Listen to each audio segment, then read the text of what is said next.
Have you ever been laughed at, right to your face, in a place where you paid to belong?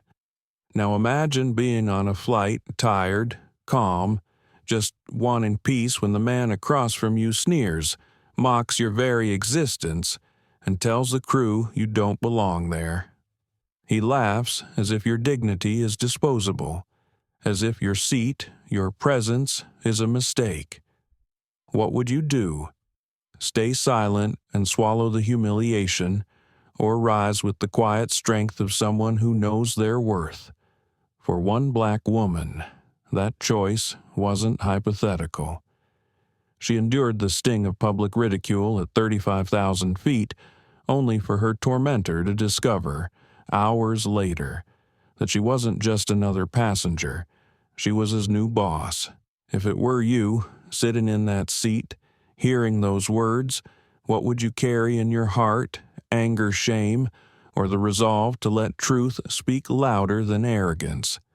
Tonight, we step into a story not just about power and prejudice, but about dignity that cannot be erased. So, stay with us. Like, share, and subscribe, because this is a story you'll want to remember. The cabin lights dimmed as the private jet cut through the evening sky. From 35,000 feet, the world below was just a patchwork of blinking city grids and the faint glow of highways. Inside, leather seats gleamed under soft yellow light, glasses clinked, and the smell of bourbon lingered in the air. This was no ordinary flight. It was Harrington Global's corporate jet, ferrying its top brass from Dallas to San Francisco for a high-stakes strategy summit. Elena Carter sat near the middle row, her posture straight, her gray tailored suit crisp against the seat's deep leather. She carried herself with the quiet confidence of someone who had fought long battles and learned to save her strength for the right moment. To anyone looking, she appeared like a consultant, maybe mid-level, just another piece in the machinery of Harrington Global, but inside, Elena carried a calm storm. Gregory Vaughn, the CEO of Harrington Global, dominated the front of the cabin. At 55, Gregory was the kind of man whose wealth had been inherited, not earned. His father had built the empire. Gregory merely rode the currents, inflating his own legend while others did the work. His laugh was loud, his temper louder. Tonight, bourbon fueled both. Can you believe this? Gregory's voice cut through the cabin, sharp and mocking. He pointed directly at Elena. Who let the maid sit with us? Someone lost the catering staff. Laughter erupted from a couple of executives who knew better than to cross him. Others shifted uncomfortably in their seats, their eyes darting between Gregory and Elena. Elena didn't flinch. She calmly lifted her glass of water, took a sip, and set it back down. Her silence wasn't weakness, it was choice. Gregory's grin widened, sensing an audience. He rose from his seat, stumbled slightly, then swaggered down the narrow aisle toward her. In his hand was a glass of bourbon, amber liquid sloshing dangerously close to the rim. You? He sneered, standing above her. I've been told you're some kind of advisor. Tell me, what exactly do you advise on folding napkins? Maybe how to keep the restrooms tidy. A ripple of uneasy laughter spread, but no one dared to intervene. The cabin seemed to shrink. Elena met his gaze with calm, steady eyes. I advise on things that matter, she said softly, her voice firm but unshaken. Gregory barked out a laugh, leaning closer until she could smell the bourbon on his breath. Then, with a sudden flick of his wrist, he tipped the glass. Cold bourbon spilled across her blouse, seeping into the fabric. Gasps filled the cabin.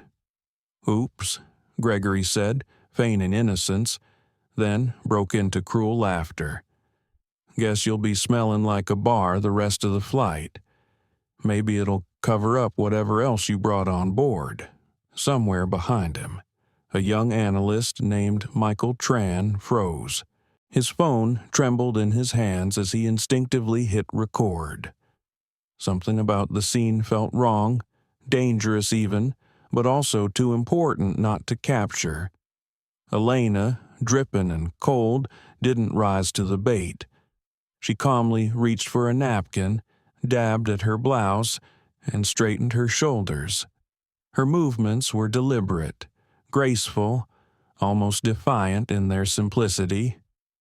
"You think this is funny," Gregory pressed, circling like a predator. "This is my jet, my company, and I don't take kindly to people like you pretending you belong here." His words hung heavy. People like you. Everyone understood what he meant. The laughter from earlier died down. Silence settled, broken only by the hum of engines and the clink of ice in half-empty glasses. Rachel Stein, Harrington's head of PR, lowered her eyes, fighting the instinct to speak. She knew Gregory's wrath too well. David Lopez, the COO, shifted uncomfortably, muttering something under his breath but never looking up. The rest of the cabin stayed frozen in complicity. Elena looked down at the bourbon stain spreading across her blouse. Her reflection shimmered faintly in the darkened window beside her, a strong woman sitting alone, humiliated in front of a crowd too afraid to act.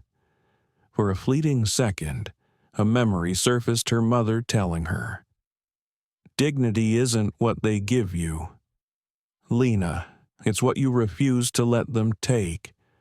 She inhaled deeply, steadying her breath. Her hands stopped moving. Her eyes lifted, meeting Gregory's again, not with anger, not with fear, but with a piercing calm. "I belong," Elena said simply. The words were quiet, almost swallowed by the drone of the engines, but they carried weight. Gregory chuckled darkly, misinterpreting her restraint as weakness. He slapped his thigh and turned to his audience. "You hear that she belongs," he mimicked in a high-pitched tone, sending a few nervous laughs rippling through the cabin. Then he threw his head back and laughed, long and loud, filling the confined space with arrogance. Michael's phone kept recording, his finger gripping tightly as if holding onto a lifeline. Somewhere deep down, he knew this moment would matter. Elena didn't move. She let him laugh, let the sound wash over her. Inside, her heart raced, but her face betrayed nothing. She had endured worse in quieter rooms, in board meetings where she was spoken over, in negotiations where her ideas were stolen. This was different, though. This humiliation was loud, public, undeniable, and something in her knew this was the moment she had been waiting for. The cabin resumed its buzz, but a quiet tension lingered. The bourbon stain on Elena's blouse was no longer just a spill. It was a mark, a line crossed, and while Gregory reveled in his own cruelty, Elena sat steady, her silence heavy with intent. 35,000 feet above the ground, the stage was set. What began as laughter and arrogance had lit a fuse, one that neither Gregory nor anyone else in that cabin could yet see burning. The cabin had fallen into an uneasy quiet after Gregory's outburst, though his laughter still echoed in the minds of everyone seated there. The hum of the jet engines filled the silence, steady and low, a kind of background rhythm against which hearts beat faster than usual. Elena sat in her seat, blouse still damp, the sharp scent of bourbon clinging to her skin. She didn't move quickly, didn't raise her voice, didn't give Gregory the reaction he was hoping for. She simply folded the napkin in her hands, set it neatly on the armrest, and leaned back. Her eyes traced the cabin slowly. She saw Rachel avoiding her gaze, saw David staring at his glass, saw Michael's knuckles white around his phone. She knew what they were all thinking. They were thinking about their jobs, their reputations, about how quickly one wrong step under Gregory Vaughn's watch could end careers. Fear had a way of muzzling good people. Elena had seen it too many times, but beneath her calm exterior, there was a bruise forming, not on her body, but somewhere deeper. She could feel the old ache of humiliation pressing against her chest. She had lived it before different rooms, different faces, the same bite of condescension. She remembered walking into boardrooms in her 20s, the only black woman at the table, watching eyes dismiss her before she ever spoke. She remembered pitching an idea that was brushed aside until a white colleague repeated it minutes later and received applause. She remembered smiling, holding her composure, while something inside her screamed. Tonight was no different, and yet it was. This time, the stakes were higher, the cruelty louder, the audience captive. She breathed in deeply, steadying herself. "Are you all right?" A quiet voice slipped into her thoughts. She turned to see Linda Hayes, the senior VP who had built her career on caution. Linda's words barely carried over the engine noise. "I'm fine," Elena said simply, offering a small smile that didn't quite reach her eyes. Linda nodded but didn't press.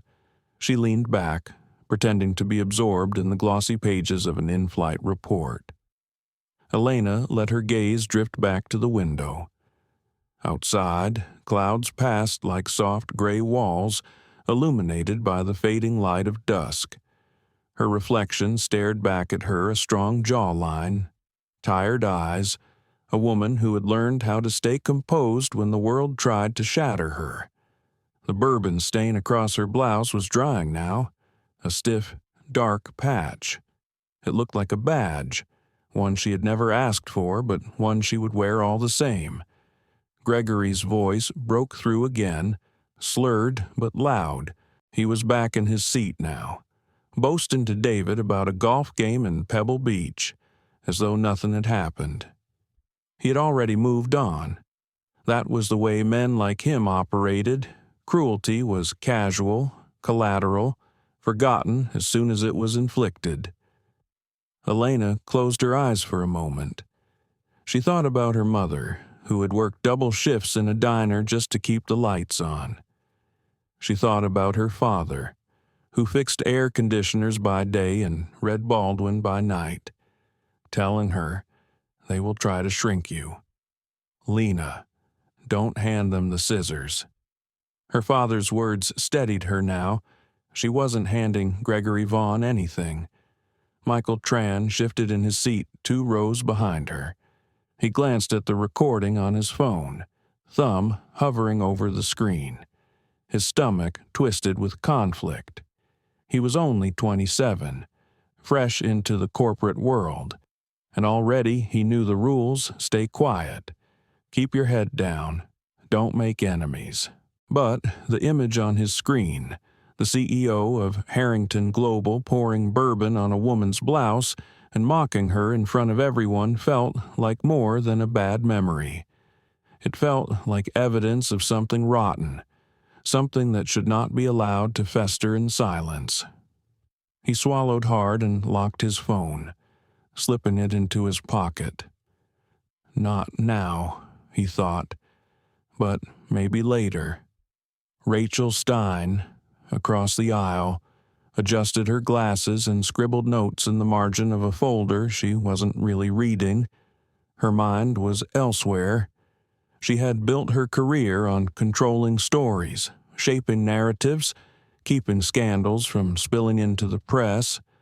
But what she had just witnessed wasn't a story she could spin. It was raw, ugly, undeniable. She felt the weight of her silence pressing against her chest. but she kept her pen moving anyway. Elena sensed it, all the fear, the avoidance, the shifting discomfort of those around her, and she didn't blame them. She had learned long ago that people often chose safety over courage, but she also knew that silence had a cost. It was silence that allowed men like Gregory Vaughn to flourish. She clasped her hands in her lap, nails digging slightly into her palm. Her mind was racing beneath the calm surface. Should she speak now? Should she confront him? Should she wait? Timing mattered. She knew that. The right word at the wrong time was wasted. Her heart told her to stand up, to call him out in front of everyone. Her head told her to bide her time, and somewhere in between, her soul whispered not yet.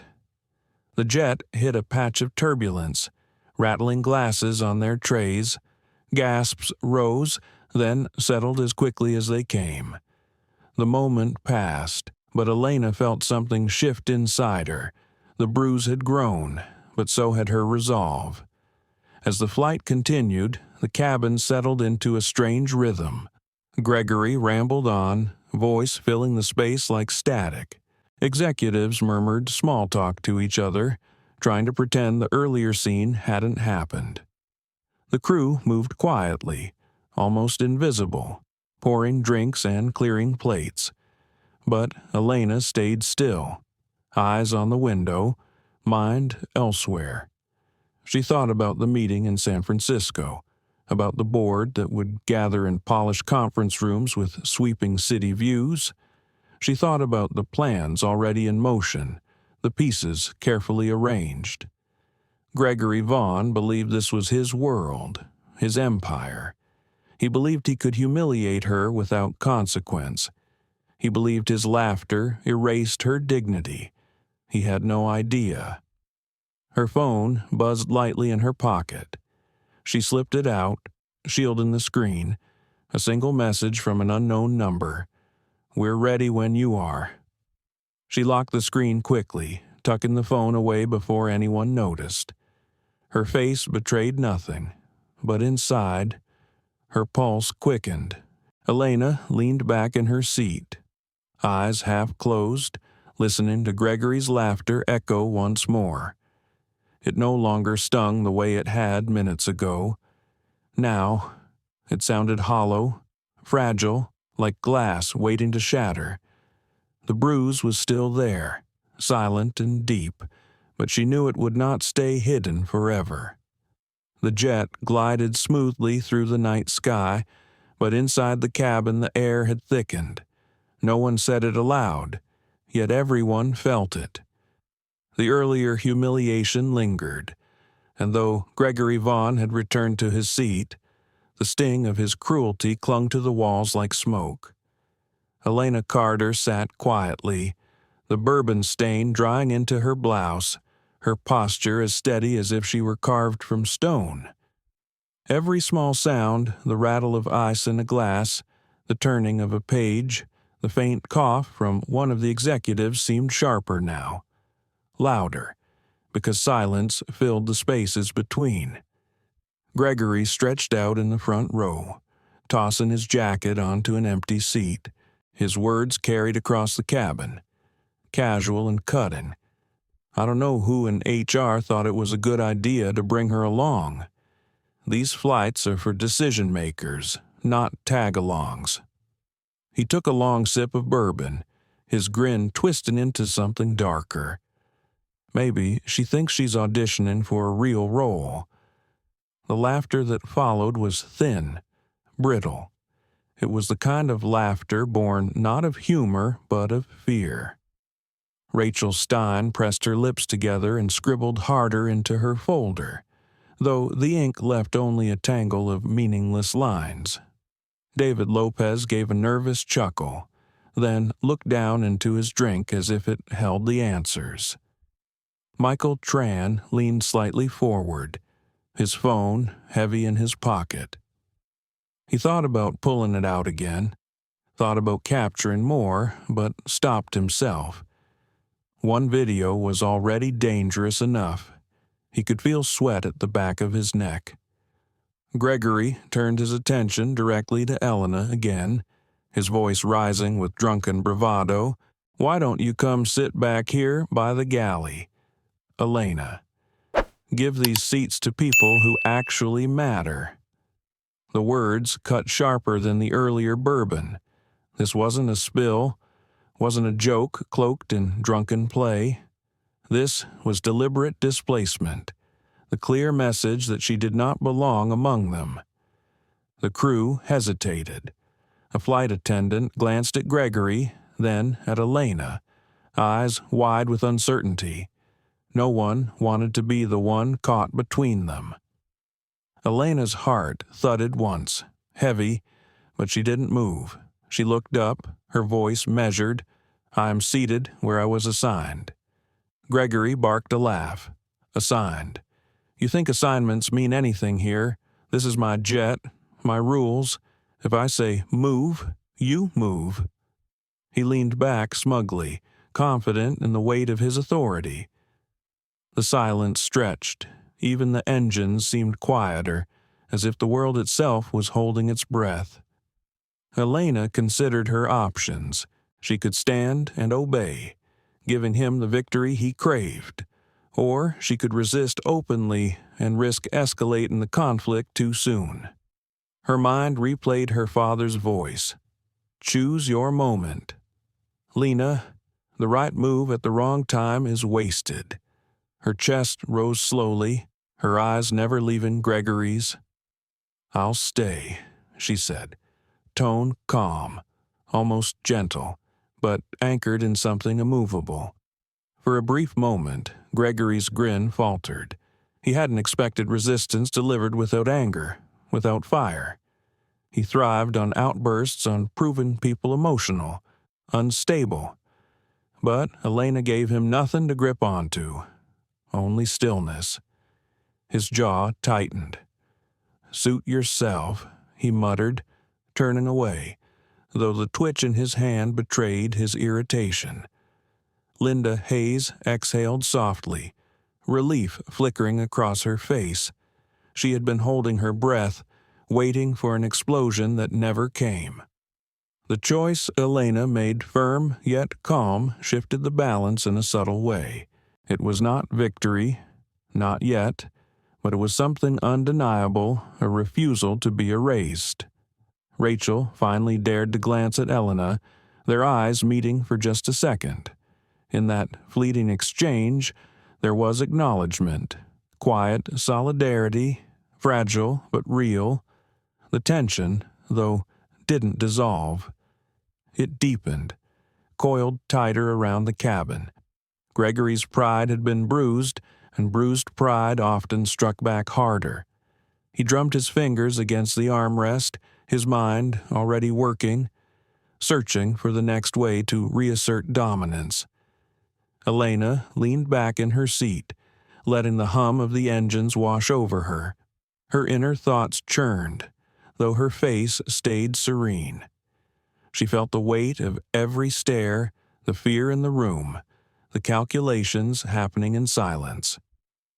This wasn't just about her. It was about every unspoken rule of power that allowed men like Gregory Vaughn to humiliate without consequence. She carried not just her own dignity, but the echoes of all the times others had stayed quiet. And yet, she was not ready to reveal everything. Not yet. Timing mattered. Gregory's voice broke through again, lower now, more venom than play. "You'll regret that. Elena, people who forget their place always do." His words slipped into the air like poison, unseen but lingering. Michael clenched his fists in his lap, struggling to hold his silence. He wanted to say something, anything, but fear pressed heavy on his tongue. Instead, he lowered his head, whispering silently to himself, "Don't be a coward, not forever." The plane trembled lightly, another stretch of turbulence passing. Glasses rattled again, a reminder of how fragile everything was at 35,000 feet. Elena looked out the window, the darkness outside pressing close, the scattered stars sharp against the black. For a moment, she let herself imagine the ground below, families sitting at dinner tables, children tucked into bed, the ordinary hum of life. It steadied her. She would not let Gregory Vaughn dictate who she was. Not here, not now, not ever. As the cabin lights dimmed further for the night leg of the flight, the tension didn't fade. It only hid in the shadows, waiting. Everyone knew this wasn't over. Gregory wasn't finished, and Elena, quiet as she was, wasn't finished either. The bruise from earlier still pulsed beneath her calm, and with every cruel word, every order barked in arrogance. Something within her was preparing to rise. The plane had settled into an artificial calm, but it was the sort of calm that hummed with tension underneath. Gregory Vaughn sat forward in his seat, lips curled in the faintest sneer, his mind restless. Elena Carter's refusal to yield gnawed at him. He thrived on obedience, on people shrinking back when he pressed them. Tonight she hadn't. And though her words had been quiet, they had cut into his pride. He swirled the bourbon in his glass, the amber liquid catching light in lazy circles. The laughter he had enjoyed earlier no longer felt satisfying. He needed something else, something more humiliating, to remind her and everyone else of who held power here. His eyes drifted toward his leather briefcase tucked under the seat. A smile crept across his face. Inside was a company-branded pocket knife, a promotional trinket Harrington Global handed out to select partners. Gregory picked it up earlier in Dallas, more as a souvenir than anything useful. Now, he saw another purpose. He waited until the crew dimmed the lights further, the cabin settling into the muted hush of a night flight. Most executives were pretending to doze, but their minds remained alert, aware of the undercurrent. Gregory rose slowly, steadying himself with the armrest, and sauntered down the aisle. His steps were deliberate, casual, but his eyes flicked toward Elena's carry-on tucked neatly beneath her seat. With a swift, practiced motion hidden by the shadows, he slid the knife inside. Then he straightened, stretched as though he'd merely been adjusting his seat, and returned to the front row with a grin. Moments later, his voice rang out, sharp enough to cut through the quiet.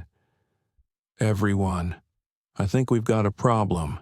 He pointed a dramatic finger toward Elena. "Check under her seat.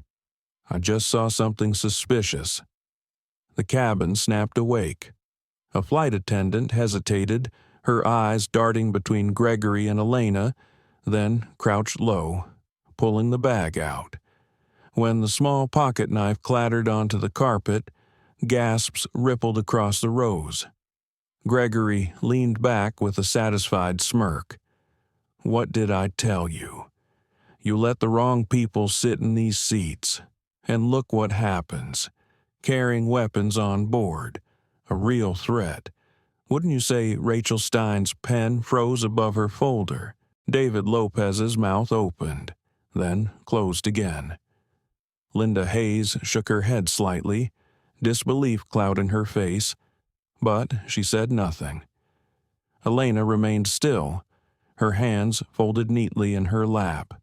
Her pulse quickened, but her expression didn't betray it.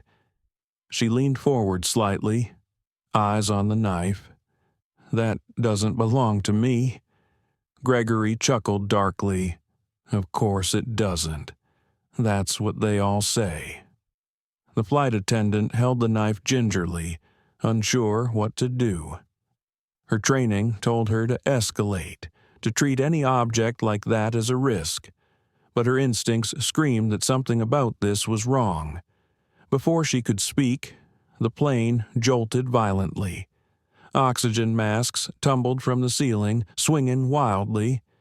Several passengers gasped, clutching the dangling cords. Gregory seized the moment. "See," he shouted. "First a weapon, now an emergency. This is exactly what happens when you let people like her on board. She's a danger to every one of us." The accusation hung heavy in the air, amplified by the sudden turbulence. Panic flickered in the eyes of the executives. Michael Tran gripped the armrest, his phone nearly slipping from his sweaty palm. He wanted to shout the truth, to call Gregory's lie what it was, but fear chained his tongue. Elena's gaze moved upward to the masks, then back to Gregory. Her voice was calm, though the plane shook around them. "The turbulence isn't my doing, and neither is that knife." Gregory's laughter boomed, laced with menace, always the innocent one, always the victim. "But tell me, what are the odds that a knife just appears under your seat for the first time?" Elena's eyes narrowed, sharp as glass. She leaned back, allowing the silence to stretch before answering. "The odds," she said slowly, "are exactly the kind you manufacture when you're afraid of losing control." The words landed like a stone in water, rippling outward. Rachel's pen trembled in her grip. Linda straightened slightly in her seat. Even Michael's breath caught in his throat. Gregory's smirk faltered for half a second, but he recovered quickly, waving her off with exaggerated disdain. Listen to her. Always so composed, always so clever, but clever doesn't erase evidence. The flight attendant hovered uncertainly, the knife still in her hand. Her eyes flicked to Elena, then to Gregory, then back again. Training battled instinct. "Finally," she whispered, "Captain needs to know." She turned and hurried toward the cockpit, her steps quick. Elena exhaled slowly, her fingers pressing lightly against her knees. Inside, her thoughts whirled. She knew Gregory had planted the knife his smirk had given him away, but proving it now would take more than words. She needed patience, proof, the right moment. The turbulence subsided as suddenly as it had begun, the plane smoothing into its steady glide again. Masks dangled uselessly overhead, swaying gently with the motion of the craft. The cabin was still tense, like a theater waiting for the next act. Gregory poured himself another bourbon, the ice clinking loudly as he raised the glass in mock salute.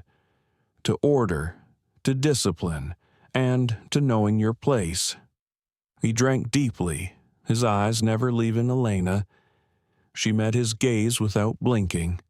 The bruise inside her, the silent ache from earlier, had sharpened now into something else. It was no longer just pain, it was resolve. Michael Tran finally unlocked his phone again, angling it discreetly. His camera caught Gregory's smirk, and the knife on the carpet, the dangling masks. He pressed record with a trembling thumb. If no one else would stand as witness, he would. Elena noticed the faint glow of Michael's screen. For the first time since the bourbon spilled, a flicker of gratitude touched her eyes. It was small, invisible to most, but enough. The cabin quieted once more, the mask cords swaying gently, the knife glinting under the overhead lights. Everyone waited, breath held, knowing this was only the beginning. The knife still lay on the carpet, its blade catching the dim cabin light, an unwanted centerpiece around which fear and suspicion coiled. Gregory reclined in his leather seat with the air of a man who had already won, savoring his bourbon as though it were a trophy. But behind the rows of tense silence, something subtle was shifting. Not everyone believed his performance. Michael Tran's phone was angled low, its camera recording the entire sequence. His hands trembled, but not from turbulence. He had spent years in Gregory's orbit, nodding along with his bluster, staying quiet when colleagues were berated. Tonight, though, something inside him cracked. Elena's calm defiance had shown him a mirror of his own silence, and he could no longer bear the reflection.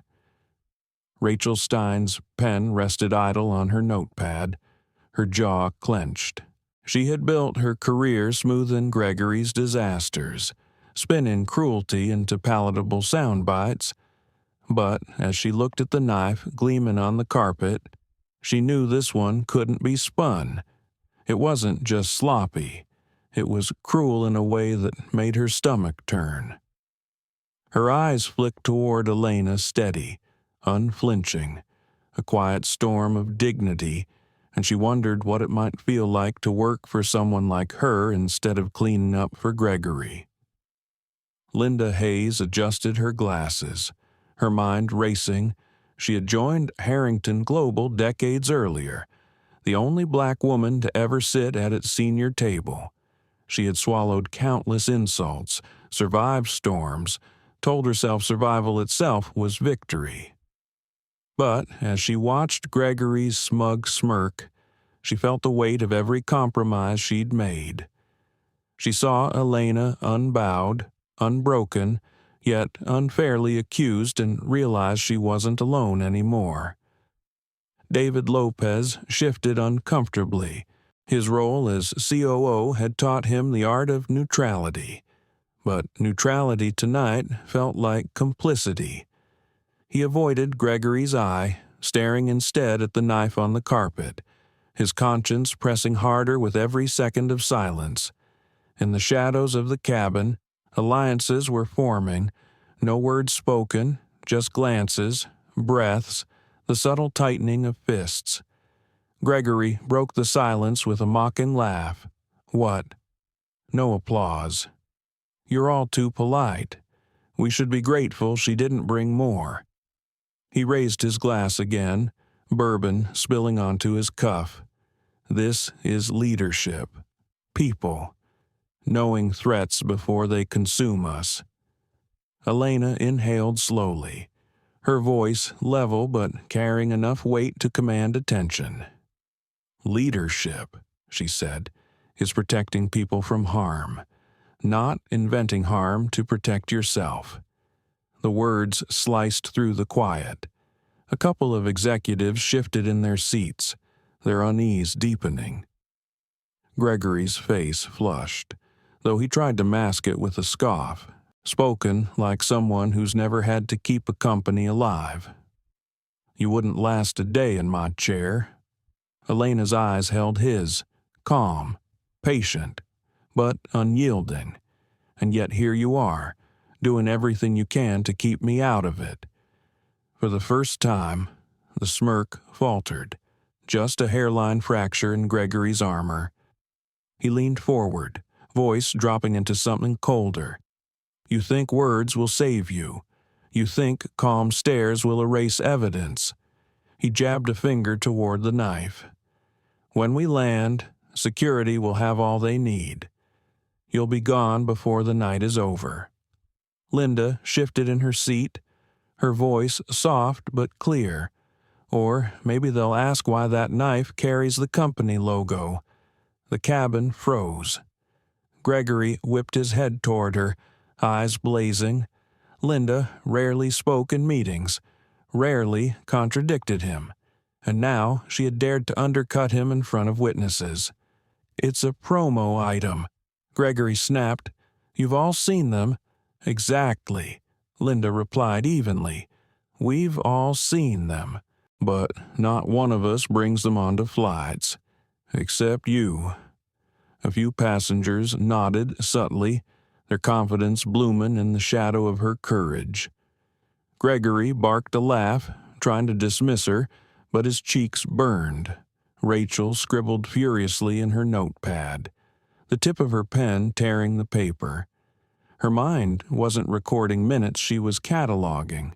remembering every detail, already framing how this would read if the world saw it. Michael's phone kept recording, his chest tightening with every second. He knew this footage was explosive, dangerous even, but he couldn't stop. Gregory slammed his glass onto the table, bourbon splashing across the wood. "Enough of this theater," he barked. "I've kept this company alive longer than any of you could dream, and if I have to make an example tonight, I will. Don't mistake her calm for strength, it's arrogance, and arrogance is poison." Elena spoke softly, almost gently, but her words carried like thunder. "No. Arrogance is believing you can destroy people to keep power. Strength is refusing to be destroyed." For a moment, the cabin held its breath. Even the hum of the engines seemed to fade, replaced by the steady heartbeat of tension. Rachel closed her folder quietly, her voice trembling but clear. "Gregory, maybe we should wait until we land. Let the authorities handle it." Gregory rounded on her, his finger stabbing the air. "You think I need advice from PR in the middle of a crisis? Sit down and do your job." Rachel did not sit back. She kept her eyes on him, the decision forming inside her chest like steel. For the first time in years, she felt the weight of her silence lift. Linda leaned forward, her tone sharp now. He planted it. Her words landed with certainty, with the authority of someone who had endured too long and finally snapped the chain. "I saw the way he moved. I didn't speak before, but I'm speaking now." He planted it. Gasps rippled across the cabin. Gregory turned, eyes wild. "You liar, you bitter old liar." But his voice cracked, and that crack traveled the room. Doubt spread like wildfire. Michael's recording captured it all: the knife, the outburst, the witnesses daring to speak. Elena remained still, her eyes sweeping the cabin. She wasn't smiling, but the shift in the air was palpable. What had been isolation was now alignment. Allies were stepping from the shadows. Gregory's face hardened into something dangerous, his pride wounded, his power slipping. He stood abruptly, towering over the rows. "You think a few whispers will undo me? You're nothing without me, all of you, and you." He stabbed the air toward Elena, his voice shaking with rage. "You'll regret ever stepping onto this plane." The flight attendant returned from the cockpit, her face pale. She glanced at Elena, then at Gregory, clutching the knife awkwardly. "Captain wants a word. He says this doesn't add up." Gregory's jaw tightened. He reached for his glass again, but his hand trembled. He drank anyway, the bourbon spilling down his chin. Elena exhaled slowly, her voice carrying enough weight to steady the room. "The truth has a way of adding up, no matter how hard you try to subtract it." And with that, the tide had turned. Gregory still had power, still had threats, but the shadow he cast no longer consumed the whole cabin. The executives looked at him differently now, not as a leader, not as an untouchable force, but as a desperate man clinging to control. The knife gleamed. The masks still swayed above, and in the hush that followed, Elena knew the real battle was only beginning. The cabin had become a theater of unease, each executive watching the other, the knife glinting like a guilty secret in the aisle. Gregory Vaughn's voice had thundered, but his words no longer carried the same spell. The oxygen masks above, the spilled bourbon on his cuff, the trembling hand on his glass, they betrayed something raw, something human fear. Elena Carter sat still, her posture straight, her breath steady. The calm she radiated was deliberate. cultivated. She understood storms, not because she sought them, but because they always seemed to find her. And tonight, on this plain, she could feel the eye of one circling close. The flight attendant clutched the knife tighter, her knuckles white. She had delivered the captain's message, and now she lingered, as though standing in this cabin meant standing at the fault line of truth. She glanced at Elena, then Gregory, and back again. Gregory's patience snapped. He surged to his feet, towering over the others, his shadow stretching down the aisle. "Do you all hear yourselves whispering like cowards, pointing fingers at me, the man who has carried this company for decades? You think you know survival? You think you know leadership? None of you would last a day." Rachel Stein closed her folder deliberately, her hand pressing flat against the cover. Survival at what cost? Gregory, humiliation, mere lies. Her voice shook, but the clarity was undeniable. Gregory turned, his face red, veins etched across his forehead. "You're nothing without me. Rachel, you've built your career polishing my words. Don't pretend otherwise." Her eyes flicked toward Elena. "Maybe that's the problem. Maybe we've all been polishing the wrong words." Gasps fluttered across the cabin, as soft as they were sharp. Gregory's composure slipped another inch. He looked at Linda, eyes narrowing. "And you, after all these years, after all I tolerated, this is how you repay me." Linda's voice was steady. "You tolerated nothing. Gregory, you exploited everything, and I tolerated you. That ends tonight." The air thickened. It wasn't just rebellion, it was revelation. Michael Tran shifted, raising his phone slightly higher. "I've got everything recorded," he said, his tone quiet but resolute. "Every word, every action. The truth won't disappear this time."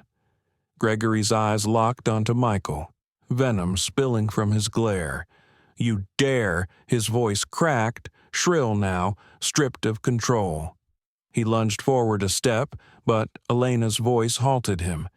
"Sit down, Gregory." The command was soft, but it carried the weight of a verdict. He froze, startled by the authority in her tone. No one had ever spoken to him like that, not in the boardroom, not in the sky. For the first time, he hesitated. Elena continued, her eyes holding his. "You can shout, you can accuse, you can spill bourbon and plant knives, but you can't erase the truth. You're unraveling. Gregory, and everyone here can see it." The silence that followed was suffocating. Gregory's chest heaved, his jaw tight. His hand twitched as though searching for something to grip, something to steady him. Instead, he grabbed his glass again, downing what remained in a single swallow. The flight attendant finally spoke, her voice thin but determined. "Captain said, he'll need to report this. He doesn't believe the turbulence was mechanical." The words hit like a strike. Gregory spun toward her. "What are you implying? What tampered with the plane?" His laugh was high-pitched, manic, absurd, absolutely absurd. But his protest only deepened the doubt. Heads turned toward him, eyes narrowing, suspicions blooming. Elena leaned slightly forward, her voice low. "You needed chaos. Gregory, a distraction. That's why the masks fell. That's why the turbulence came. But chaos doesn't cover truth. It exposes it." His face twisted, caught between rage and panic. "You think you're clever, but when we land, security will drag you out in handcuffs, and I'll watch. I'll laugh." Elena's gaze softened, but not with pity, with clarity. "No, Gregory, when we land, you'll face something you can't control: accountability." The words were a mirror, showing him everything he had avoided. For a moment, the bourbon courage in his veins faltered. His shoulders slumped slightly, his breath ragged. The mighty CEO looked, for the first time, like a cornered man. David Lopez, quiet until now, spoke at last. His tone was weary, but resolute. "Enough. We all know what happened. You planted the knife. You triggered the panic. You've endangered us for your pride." He shook his head slowly. "You don't speak for this company anymore." Gregory staggered, his face a mask of disbelief. "You spineless traitor. After everything I've done for you, this is how you stand against me." But David didn't flinch. "This is how we finally stand for ourselves." A hum filled the cabin as if the engines themselves approved. Elena closed her eyes briefly, inhaling the shift. The tide had turned. Allies once hidden were now visible. Gregory's grip was slipping fast, his empire crumbling before his eyes, not in a boardroom, but mid-air where truth had nowhere to hide. Still, Gregory wasn't finished. He reached into his jacket pocket, fumbling for his phone, his fingers tapping furiously. The glow lit his face, casting eerie shadows. "You think you've won. You think whispers and recordings will undo me. I have people. I have power." His laugh returned, brittle. "One call, and this ends differently." Elena's eyes flicked to the device. Sharp. Power that relies on lies isn't power. It's a leash. And you've been pulling it so long, you can't see it's wrapped around your own neck. The executives exchanged glances, their fear transforming into something else: resolve. They weren't just witnesses anymore, they were participants. Rachel's voice rose again, steadier now. "You've made enemies of allies, Gregory, and you've mistaken fear for respect. That mistake ends here." Gregory's thumb hovered over the phone screen, but his hand shook violently. Sweat dripped from his brow, mixing with the bourbon on his chin. He lowered the device slowly, his chest heaving. For the first time in his reign, he looked small. Elena didn't gloat. Her tone was measured, almost compassionate. "You don't have to keep unraveling. You could stop. You could choose something different." The words lingered, not as an invitation, but as a truth he couldn't grasp. His pride, his rage, his fear, they were too tightly wound. Gregory dropped back into his seat heavily, the leather creaking beneath him. His eyes darted around the cabin, desperate, searching for loyalty that no longer existed. But all he found were stares, cold, silent, resolute. And in that silence, the breaking point arrived. The plane hummed steadily now, the turbulence gone as if the storm itself had tired of Gregory Vaughn's theater. The oxygen masks still swayed above like pale ghosts, reminders of the chaos he had conjured. The knife lay in its lonely spot on the carpet, no longer a threat, only a symbol of deceit, and around it, truth began to crystallize. Elena Carter remained composed, her breathing steady, her gaze clear. She had endured worse storms than this: storms of silence in boardrooms, storms of bias whispered in corridors, storms of doors closing without reason. But never had the storm revealed itself so openly. She could feel it now. The tide was shifting. Gregory clutched his phone, his thumb hovering but indecisive. He had barked threats, but the echo of his own words betrayed him. He had always been the man who commanded, who expected obedience before the thought of defiance even arose. Now, defiance had grown legs and voices, sitting across from him in tailored suits. Michael Tran's phone was still recording, the lens a quiet witness. The executives around him glanced at it, some with fear, others with relief.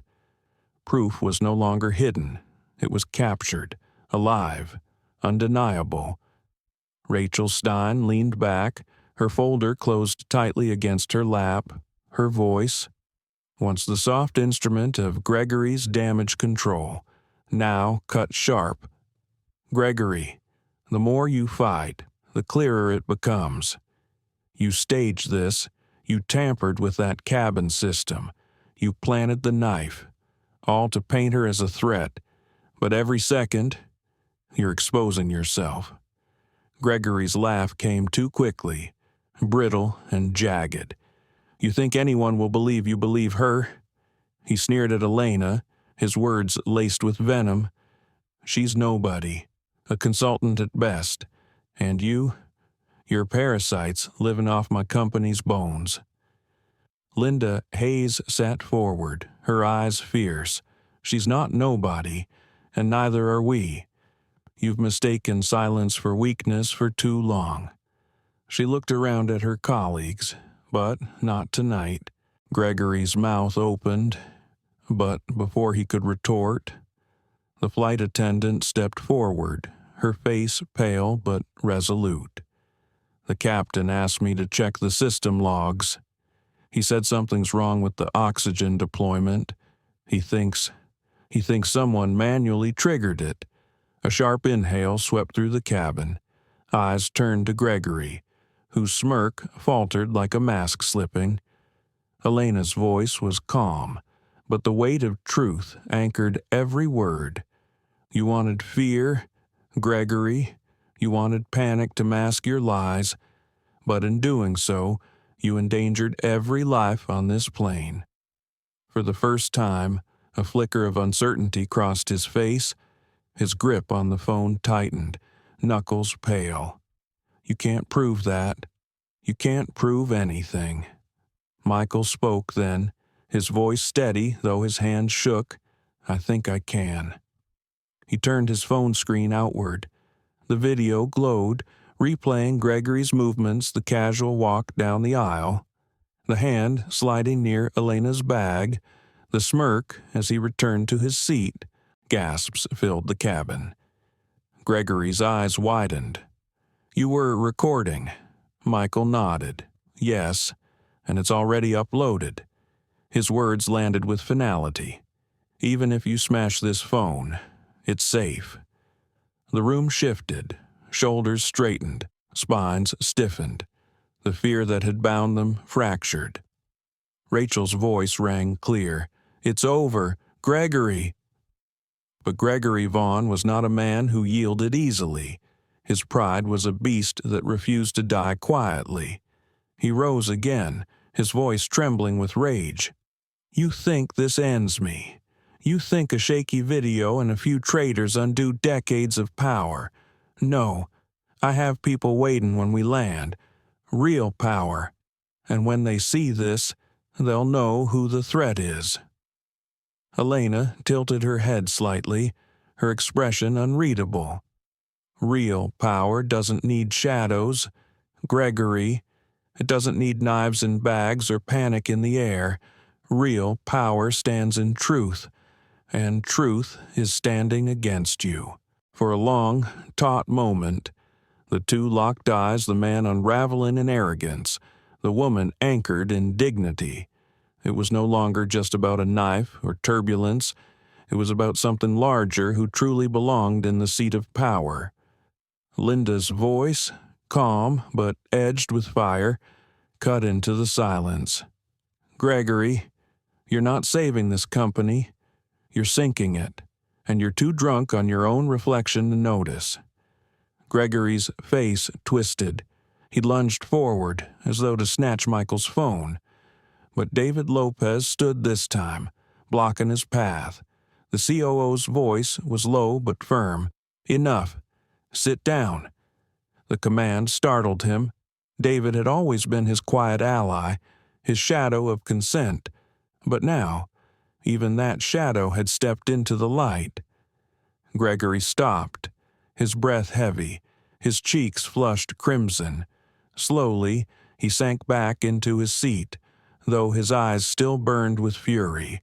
The flight attendant shifted uncomfortably, then addressed the cabin.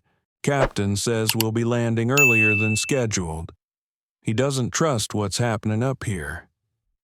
Her gaze lingered on Gregory, then softened toward Elena. "He wants to meet the passengers involved immediately." Gregory's lips curled into something between a snarl and a smile. "Good. Let him come. We'll see who he believes." Elena didn't flinch. She leaned back, her hands folded gently in her lap, her voice carrying across the room with calm certainty. "He'll believe the truth. He'll believe what everyone here has seen. And soon. Gregory. The world will too." The executives exchanged glances, silent but united. They had been witnesses. Yes, but more than that. They had been complicit. Now, for the first time, they had chosen a side. Gregory reached for his glass again, but his hand shook so violently that the bourbon sloshed over the rim. He drank anyway, desperate for control that was slipping faster with every swallow. Elena closed her eyes briefly. Not to escape, but to gather strength. She knew this wasn't finished. Gregory still had cards hidden, still had allies waiting, but the unraveling had begun, and no bourbon, no planted knife, no forced panic could stop it now. She opened her eyes, meeting the gaze of each executive in turn. Rachel, Linda, Michael, David, their faces, once lined with fear, now carried resolve. The truth had found its way into the open, and it was not leaving. Gregory leaned back heavily, his eyes narrowing, his mind already racing. "Enjoy your little mutiny," he muttered, "because when this plane lands, you'll see what real consequences look like." Elena didn't answer him. She didn't need to. The silence of the cabin, the quiet solidarity of those around her, spoke louder than anything she could have said. And as the corporate jet sliced through the night sky toward its descent, everyone aboard knew the trap Gregory had set was no longer Elena's. It was his own. The corporate jet began its descent. The engines shifting pitch, a low hum vibrating through the cabin walls. Outside the oval windows, city lights glimmered faintly, a patchwork of amber dots scattered across the Nevada desert. Inside, the air was heavy, not with altitude but anticipation. Everyone knew the moment of touchdown would not bring relief, it would bring reckoning. Gregory Vaughn sat rigid, his jaw tight, his eyes darting like a man plotting escape routes. His bourbon glass lay empty on the tray, a faint amber smear clinging to its edge. The power he had wielded so effortlessly for decades felt thinner now, brittle, cracking under the weight of eyes that no longer yielded. Elena Carter remained still, her hands folded neatly on her lap. Her stillness was not resignation, it was resolve.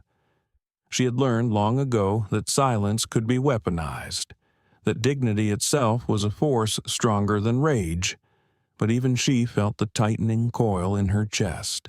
She knew Gregory's reach extended beyond this cabin, into the very ground they would soon touch. Rachel Stein leaned slightly toward Elena, her voice low. "When we land, he'll call in favors, police, security, maybe worse." Elena turned her head just enough to meet Rachel's eyes. "Then we'll give them truth to meet his lies. Don't waver." Rachel nodded, swallowing the lump in her throat. She had spun truth for Gregory long enough. Tonight, she would not bend it. Michael Tran glanced at his phone again, ensuring the upload bar had completed. Relief washed over him when the confirmation appeared. "It's live," he whispered. "The footage. It's already backed up." Linda Hayes heard him and allowed herself the faintest sigh. Good. That means no matter what waits on the ground, the world won't be blind. David Lopez sat upright, his fingers steepled, his face pale but steady. "Gregory will try to control the narrative the second we disembark. He'll frame her, maybe all of us.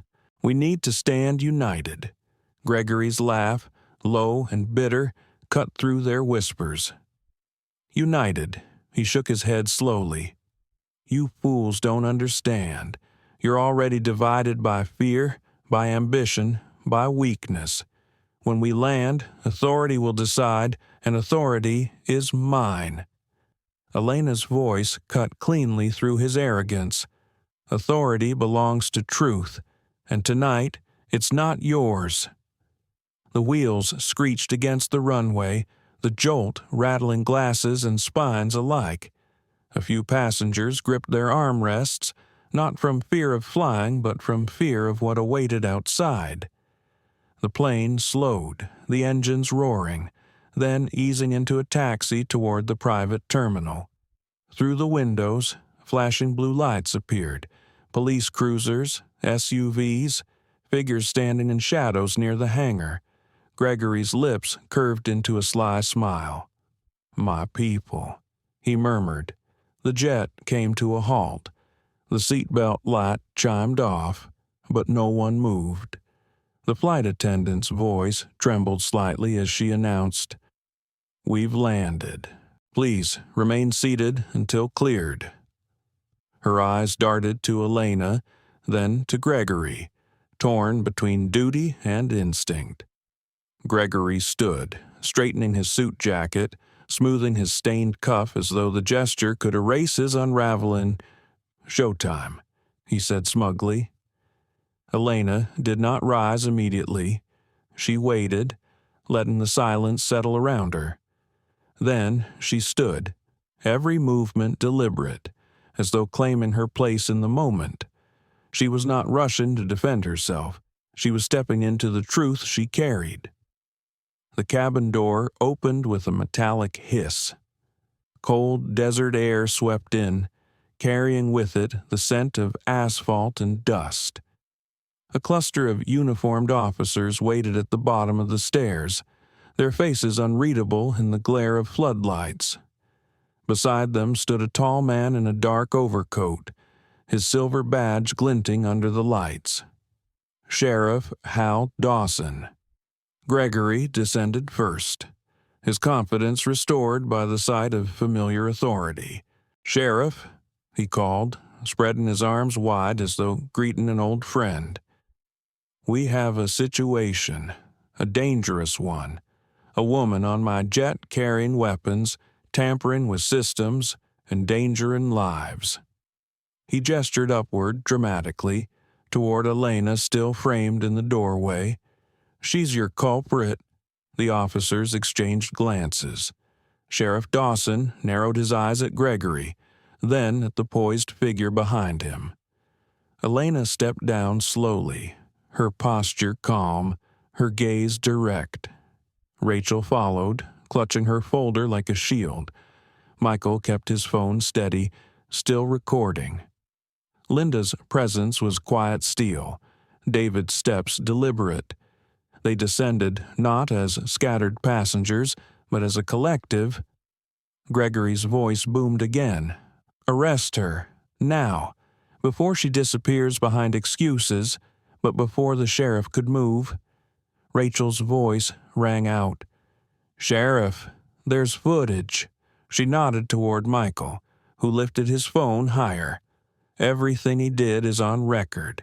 Planting the knife, inciting panic, threatening us all." Gregory's face twisted.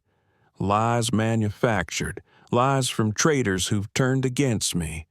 Don't listen to them. Sheriff, you know who keeps this county alive, who funds your campaigns." The words were a slip, too brazen, too telling. Dawson's jaw tightened. His eyes flicked briefly toward the officers beside him, who shifted uneasily. Elena's voice carried across the tarmac, steady as stone. "Sheriff, you know what's right. You saw the turbulence wasn't natural. You'll see the system logs confirm it. He endangered us all to frame me." For a moment, silence. Engines cooling, night air pressing close, two sides balanced on a knife's edge, truth against power, dignity against arrogance. Gregory broke first, stepping closer to Dawson, his tone sharp. "Do your job, Hank. Arrest her. Or are you forgetting who built half the roads you drive on?" But before Dawson could respond, Michael's phone pinged. Notifications exploded across the screen. Social media feeds, news outlets, comments pouring in. The video had gone viral already.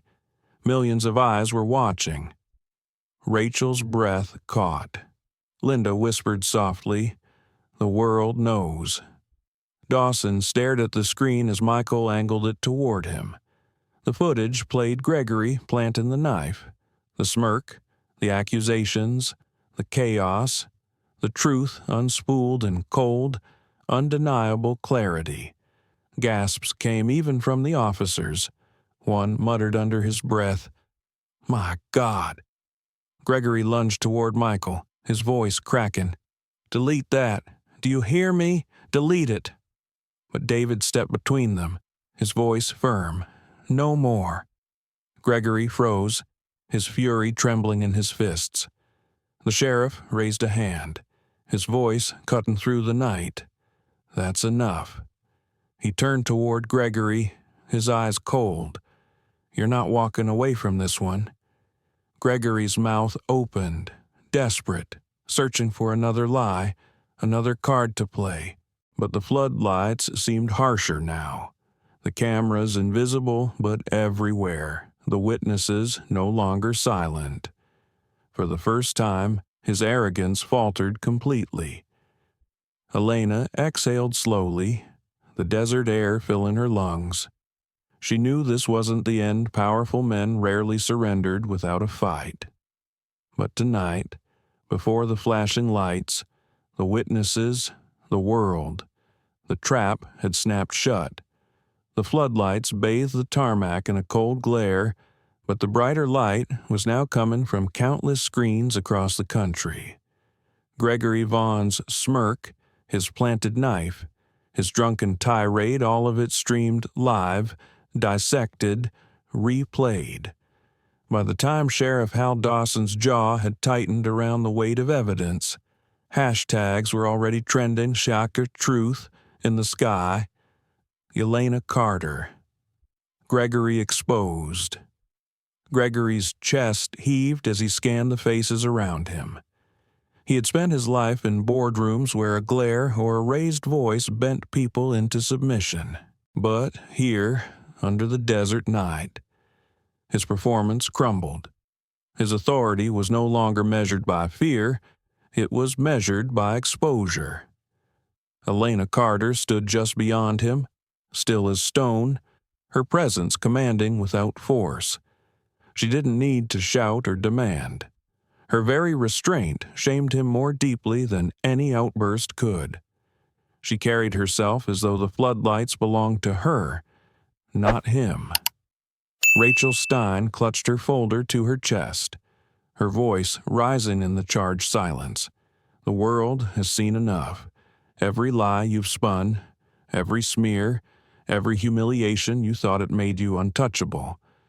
But this time, Gregory, it's all unraveling, not in private, in public." Linda Hayes stepped forward, her heels firm against the asphalt. "I spent decades carrying your burdens, swallowing your insults. I thought survival meant silence. Tonight, I've learned survival means speaking."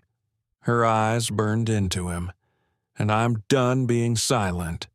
Gregory's voice cracked, desperate. "You think people care? You think an online mob will take down Gregory Vaughn? I built this empire. I own the air you breathe." He turned toward the sheriff, gesturing wildly. "Arrest her." I said, "She's the threat." But Dawson's eyes lingered on Michael Tran's phone, the viral feed pulsing across the screen. The sheriff wasn't just weighing evidence, he was weighing the gaze of millions. He muttered, more to himself than anyone else. "Hard to bury the truth when the world's already watching." Michael, hands shaking but resolute, added quietly, "It's not just watching, it's judging." Gregory lunged toward him, his voice shrill. "You little rat. You think one video makes you a hero. You'll be crushed. All of you." Crushed. David Lopez intercepted him again, this time with the shove strong enough to stagger Gregory back. His voice was iron. "No more threats, no more fear. We're finished carrying you." Gasps rippled among the officers. Some exchanged looks, unsure whether to intervene, but the weight of the moment held them still. Gregory's fury boiled, but behind it flickered something else, panic. He straightened, fumbling with his tie, trying to recover the image of control. "Fine, fine. Play your little games. But when this blows over, you'll beg to be on my side again. You'll see I'm still the one pulling the strings." Elena finally spoke, her voice even, deliberate. "The only strings left, Gregory, are the ones unraveling from your suit." The words landed like a stone in water, sending ripples across the gathered crowd. A few officers smirked involuntarily. The executives behind her straightened with newfound courage. Rachel lifted her folder, no longer clutching it like a shield but presenting it like evidence. "Sheriff, inside here are months of reports, complaints buried by his office, HR files ignored. Proof this isn't the first time Gregory used fear as power. It's a pattern." Dawson reached for the folder slowly, flipping it open under the harsh lights. His brows furrowed deeper with each page. When he finally looked up, his expression was grave. "Mr. Vaughn, looks like you've got more than one storm waiting." Gregory's face flushed crimson. "Lies, fabricated garbage. You think paperwork and shaky videos outdo decades of influence, you'll regret this. All of you." But his words were swallowed by the buzzing of phones. Officers' radios crackled with updates. News crews were already circling. Journalists converging on the airstrip. One officer leaned toward Dawson. "Sheriff, media's here. They're setting up live feeds." Gregory's head whipped around, his bravado faltering as he realized the arena had expanded. It wasn't just passengers, executives, or police anymore. It was an audience without borders. Elena stepped forward, closer to the floodlights, her shadow stretching across the tarmac. "You wanted an audience. Gregory, you wanted power through spectacle. Tonight, you have one. Only now. The story isn't yours." Her words carried into the desert night, firm and resonant. For the first time, murmurs rose among the officers not against her, but against him. Gregory's hands trembled. He reached into his jacket pocket again, pulling his phone free. His voice was frantic now. One call, and all of this ends. I'll have every lawyer, every fixer, every favor I've bought. Michael lifted his own phone higher, tilting it so the screen glow caught Gregory's face. "And the world will watch that, too." The message was clear. Every move he made was under a spotlight brighter than any favor he could summon. Sheriff Dawson stepped forward, his boots crunching against the gravel. He spoke with deliberate weight. "Gregory Vaughn, you're coming with me for questioning. Interfering with flight systems, endangering passengers and obstruction, you don't walk away from that. Gasps echoed. Gregory reeled back as if struck, his voice breaking. You can't do this to me. Do you know who I am? Elena's gaze was steady, unwavering. Yes, we know exactly who you are, and so does everyone else now. The officers moved in, their cuffs glinting in the light. Gregory struggled, cursed, shouted threats of ruined careers, but his words were weaker now, shrill echoes of a fallen throne. Rachel exhaled shakily, the weight of years lifting from her shoulders. Linda stood taller, her silence now a strength rather than a shield. David's hands no longer shook. They were steady, resolute. Michael lowered his phone, but the recording continued, ensuring nothing was hidden. As Gregory was led toward the cruiser, his tie askew, his cufflinks glinting like broken promises. Elena remained by the stairs of the jet. She didn't smile, didn't gloat. She simply stood in the truth, letting it breathe in the cool desert air. For her, this wasn't victory, it was vindication. Not just for herself, but for everyone who had ever been silenced, belittled, erased. Tonight, the silence had ended, and the reckoning had begun. The Nevada night had grown colder, but no one noticed the temperature. Every pair of eyes clung to the spectacle unfolding beneath the floodlights. Gregory Vaughn was being ushered into the back of a sheriff's cruiser, his once pristine suit crumpled, his shouts reduced to pitiful echoes. Cameras captured every second, his downfall becoming a living broadcast. Elena Carter hadn't moved from her place at the foot of the jet's stairs. Her silence wasn't passivity, it was power distilled. When Gregory's voice finally fell into hoarse mutters, she inhaled deeply, her calm presence reclaiming the space he had polluted.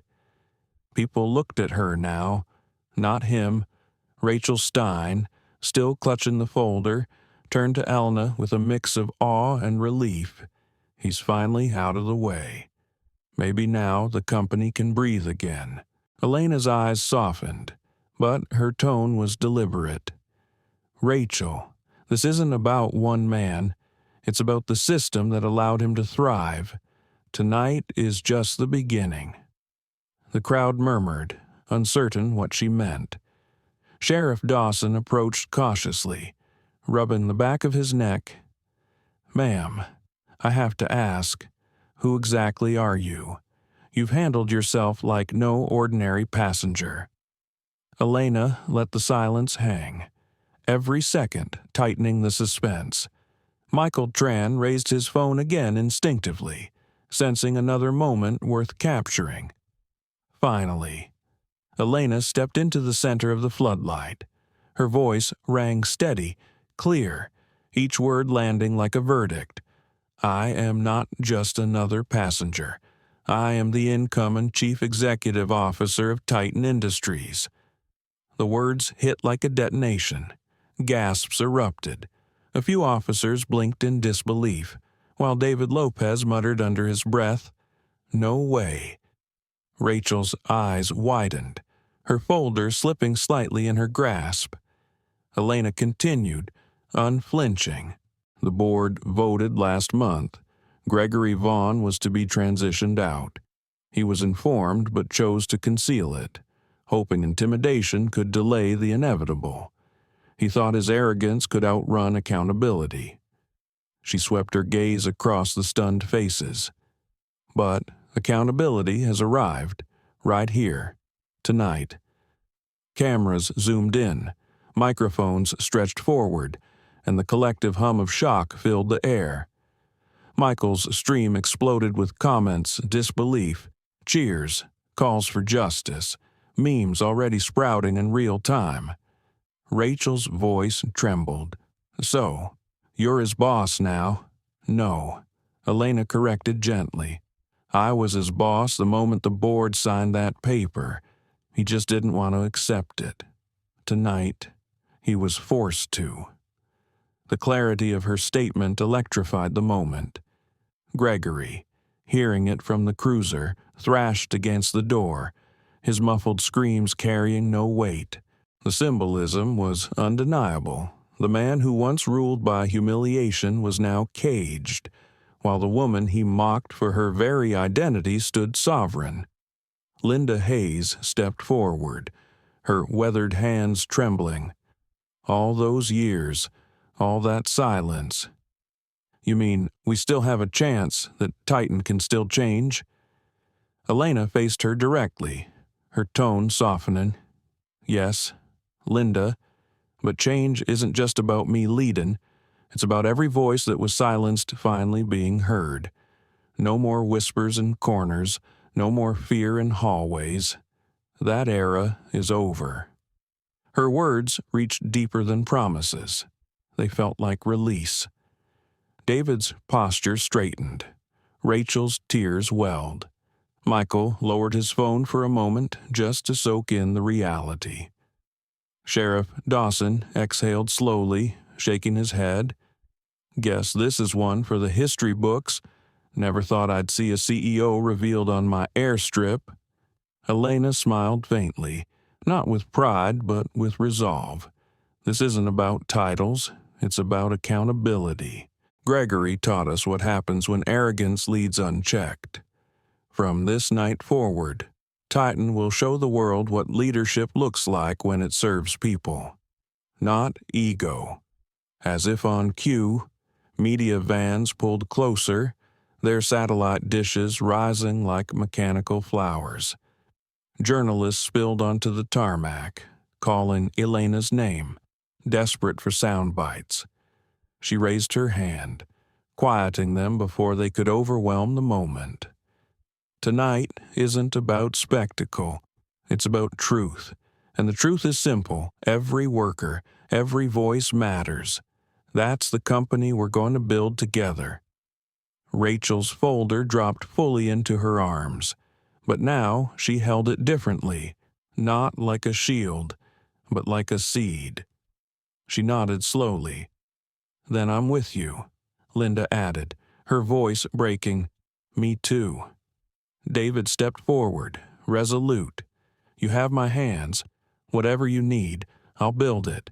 Even Michael, still buzzing from the live stream's reaction, looked at her with newfound purpose. The world's already listening. Ms. Carter, I think they're ready to follow. For the first time. Elena allowed herself a small smile. Then let's give them something worth following. Behind her, the jet loomed once a stage for Gregory's cruelty, now a symbol of change. And, standing before it, Elena Carter wasn't just revealed as a boss, she was revealed as a leader, one forged in dignity, armed with truth, and unafraid of the light. The sun had not yet risen, but in every financial district from New York to San Francisco, the night sky was alight with screens. Elena Carter's revelation had detonated through the corporate world like an earthquake. Within minutes of Michael Tran's live stream hitting its millionth view, the tickers on Wall Street began to flicker. Titan Industries' name appeared across news channels in bold, alarming fonts at the Nevada airstrip. Elena remained calm even as the media scrum swelled. She offered no further statements beyond her declaration. She knew the battle had shifted from tarmac to boardroom, and timing was her greatest ally. The board had kept her appointment confidential, planning a strategic reveal at next quarter's earnings call. Now, the world had learned under floodlights and chaos. In Manhattan, the Titan headquarters lit up like a command center. Marjorie Clean, the silver-haired vice president who had endured Gregory's tyranny in silence, stood at the head of the emergency board meeting. Her voice carried through the glass-walled conference room, steady but charged. We all saw it.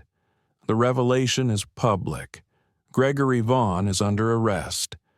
Elena Carter is no longer a secret. We must decide whether we resist this tide or ride with it. Some members fidgeted with their cufflinks, others scrolled frantically through their phones, watching share prices dip and surge in volatile waves. One director finally broke the silence. Gregory still has allies. If he mounts a legal challenge, let him, Marjorie interrupted, steel in her tone. What the world saw last night was Gregory's legacy: humiliation, corruption, violence. Any challenge he raises will crumble under public opinion. The market has spoken, and it's waiting for us to act. Back in Nevada, Elena was escorted into the terminal by Sheriff Dawson for her safety. Reporters' questions ricocheted like bullets, but she remained focused. David Lopez stayed close, his protective instincts alive, while Rachel and Linda flanked her, stunned to find themselves suddenly part of history. Inside the terminal lounge, Elena received her first direct call from the board. Marjorie's voice filled the line, crisp and unwavering. "Elena, it's official.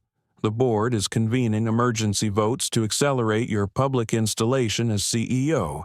You need to be in New York by this afternoon." Elena glanced at the weary faces of Rachel, Linda, David, and Michael.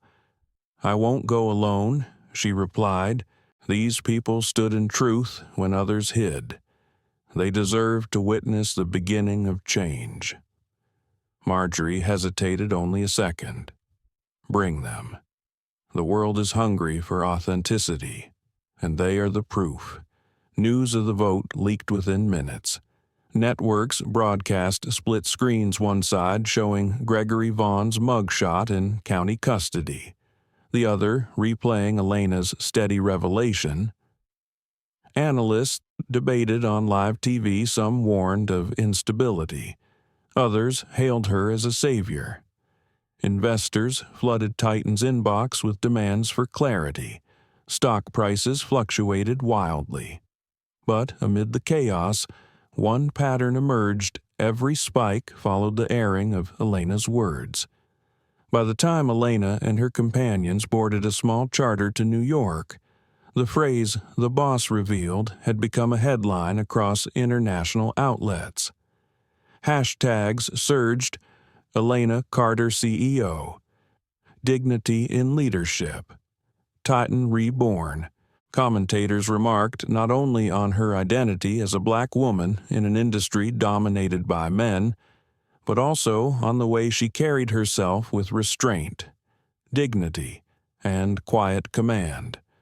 Rachel, seated across from Elena on the flight, whispered as though afraid to disturb the fragile reality. "You know, this isn't just about Titan anymore. People are seeing themselves in you." Elena looked out the window, the horizon glowing faintly with dawn. "That's why we can't waste this moment."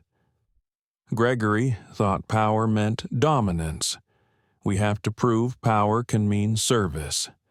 Michael, phone in hand, showed them the scrolling feed. "Your live stream hit 12 million views overnight. And look, people are posting their own stories. My Gregory, tales of bosses, managers, leaders who belittled them. You've started something bigger than Titan." Elena studied the screen, her expression unreadable, though her eyes glimmered with both burden and resolve. "Then we'll carry it forward, one company at a time. In New York." The Titan lobby was flooded with reporters by the time Elena's motorcade arrived. Security strained to hold the lines as flashbulbs exploded. But when Elena stepped from the car, flanked by Rachel, Linda, David, and Michael, the crowd fell into a hush before erupting into questions. She did not answer. She simply walked, shoulders squared, pace steady, her silence speaking louder than any soundbite. Inside, The boardroom was electric. Gregory's empty chair loomed like a relic of an old era. Marjorie welcomed Elena with a nod that carried the weight of recognition, not pity. "Welcome home," she said simply. The directors peppered Elena with questions, each designed to test her composure. How would she stabilize the market? How would she restore trust? What reforms would she propose? Elena answered each with measured conviction, her words weaving a vision that blended fiscal discipline with cultural overhaul. "Profit means nothing if it comes at the cost of dignity," she declared. "A company that honors its people will earn the loyalty that sustains markets. That is the Titan I will lead." Rachel sat in the corner, stunned as her once muted voice now helped inspire policy. Linda clasped her hands, tears running freely. David, unfamiliar with the corporate sphere, still recognized something universal leadership that felt human.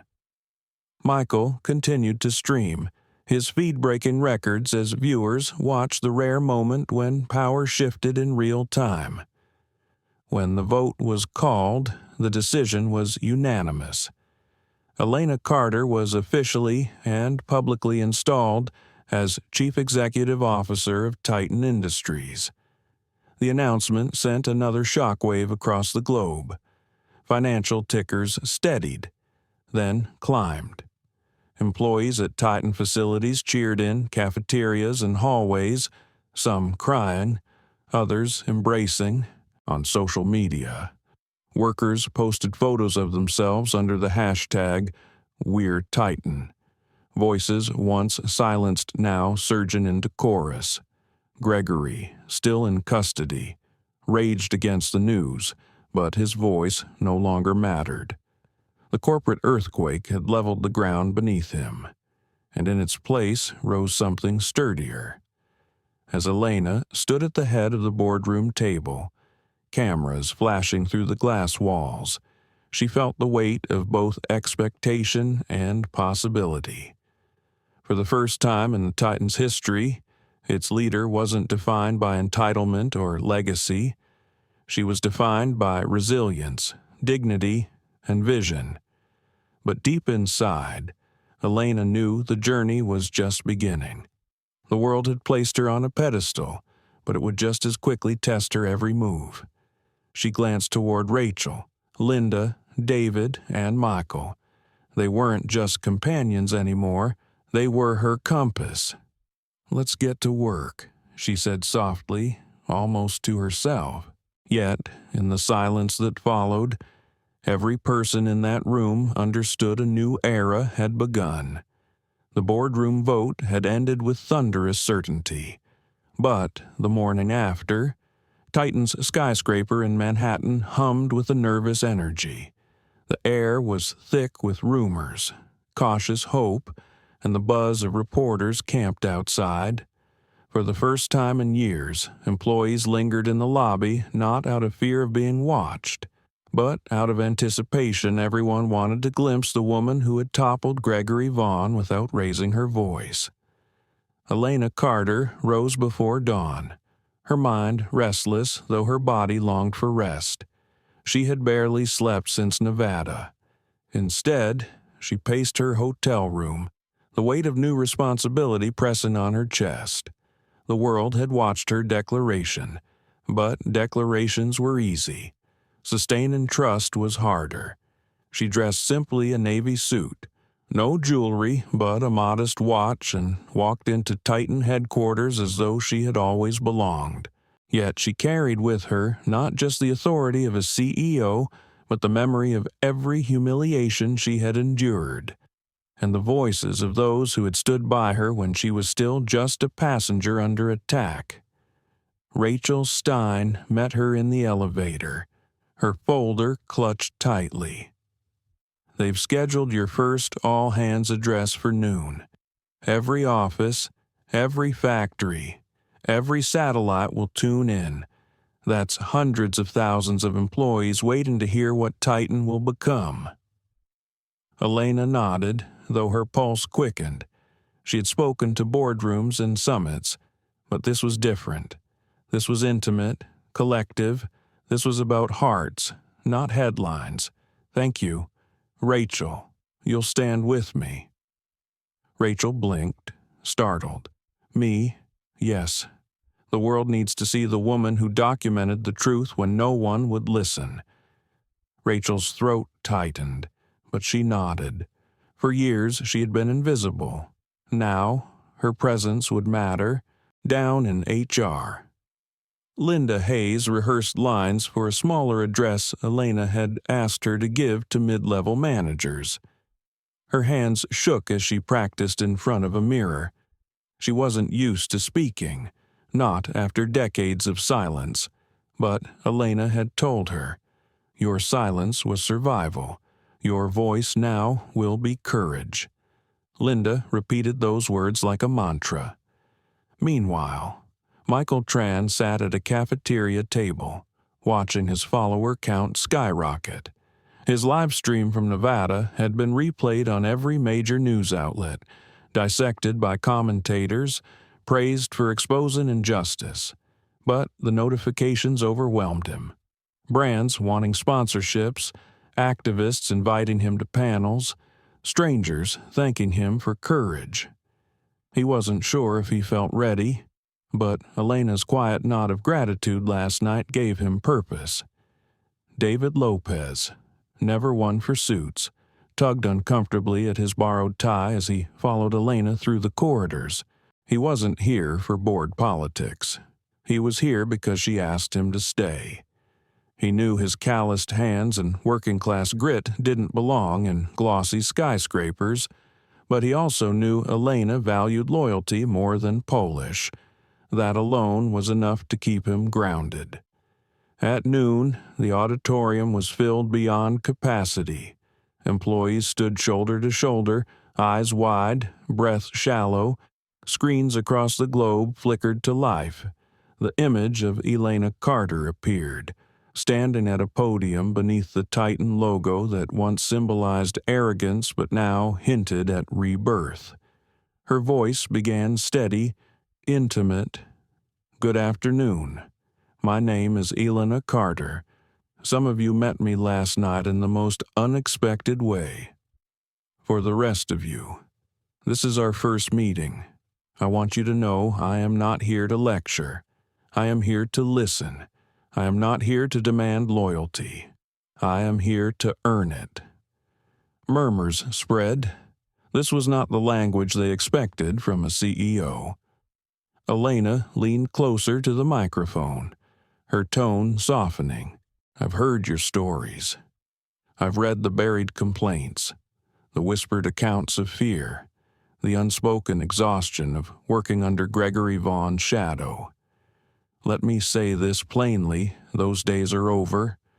The era of intimidation ends now." Rachel stepped forward, her hands trembling as she opened her folder. For years, these reports never reached the lot, but today, under this leadership, they will never be buried again.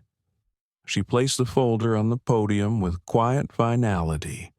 Applause broke out, hesitant at first, then swelling. Elena raised her hand to calm the room. "We will not rebuild Titan on promises alone. We will rebuild with action, starting today. We are launching 3 initiatives. First, an independent equity and accountability office, reporting directly to me. Second, mandatory training for every manager not on profits, but on dignity. And third, a whistleblower platform accessible to every employee with guaranteed protection. No more fear." The auditorium shook with applause now. Some employees rising to their feet. Linda Hayes, watching from the wings, felt tears spill down her cheeks. After the address, the press released sound bites. "Era of intimidation ends now. Profit means nothing if it comes at the cost of dignity. We will rebuild with action. Stock analysts called it risky. Yet, by evening, Titan's shares had not collapsed but steadied. Confidence, it seemed, could be built on dignity after all. But the aftermath wasn't smooth. By late afternoon, anonymous emails leaked from Gregory's old allies within the company, warning of instability under untested leadership. A few directors whispered doubts about Elena's bold reforms. Headlines speculated whether her vision could translate into profit. That evening, Elena sat alone in her office, staring at the skyline. For the first time since Nevada, exhaustion cracked her composure. She thought of her grandmother's voice, urging patience, of her father's warnings about how the world would try to strip her of worth, of the children she had seen leaving Titan's factory gates with their parents, eyes dulled by fatigue. David knocked softly and stepped in, setting a cup of coffee on her desk. "You carried the world today. Don't forget you're human, too." Elena smiled faintly, her eyes tired. "Human is all I've ever been. It's just that some people never thought it was enough." He leaned against the doorway, his presence steady. "It's more than enough now." Later that night, when the office finally emptied, Elena walked the quiet halls. She paused at Gregory's old corner office, its heavy oak door still bearing his nameplate. She reached up, pulled it free, and let it drop into the trash. Then she stepped inside, the room sterile and cold, still echoing his arrogance. She didn't sit behind the massive desk. Instead, she pulled a chair to the window, watching the city lights flicker. Change wouldn't be easy. She knew storms lay ahead, but for the first time, the storms didn't terrify her. They steadied her. She whispered to the empty room, almost like a vow, "We will not be defined by fear anymore." And, in the silence, it felt as though the entire building exhaled. The first week under Elena Carter's leadership was a mixture of hope and unease. Titan's employees began to feel the air lighten, but the corridors still carried shadows. Gregory Vaughn might have been in custody, but his network of loyalists remained.